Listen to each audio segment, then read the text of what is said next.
रस्त्यावरील डिव्हायडरला धडकून मिरजेतील तरुण ठार. सांगलीतील तुंग येथील घटना. सांगली ते आष्टा रस्त्यावर तुंगजवळ डिव्हायडरला धडकून मिरजेतील विवेक विद्याधर लकडे वय वर्ष 23 राहणार सोमवार पेठ मिरज हा दुचाकीस्वार जागीच ठार झाला. शनिवारी रात्री 8 वाजता तुंग इथं हनुमान दर्शनासाठी जाताना ही दुर्दैवी घटना घडली. विवेक लकडे हा दर शनिवारी हनुमान दर्शनासाठी तुंग इथं जात होता.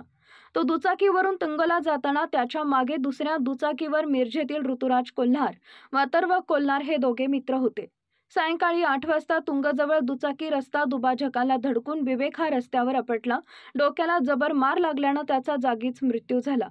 मागून येणाऱ्या मित्रांनी त्यास तातडीनं रुग्णालयात नेले, मात्र तिथं डॉक्टरांनी त्यास मृत घोषित केले. अपघाताची माहिती मिळताच मिरजेतून नातेवाईक व मित्रांनी सांगली सिव्हिल रुग्णालयात धाव घेतली. विवेक हा औद्योगिक वसाहतीत काम करत होता. त्याच्या पश्चात आई, वडील, बहीण असा परिवार आहे. याबाबत सांगली ग्रामीण पोलिसात रात्री उशिरा नोंद करण्यात आली आहे. तर याबाबतची माहिती पोलिसांनी रविवारी दुपारी 3 वाजता देण्यात आली आहे.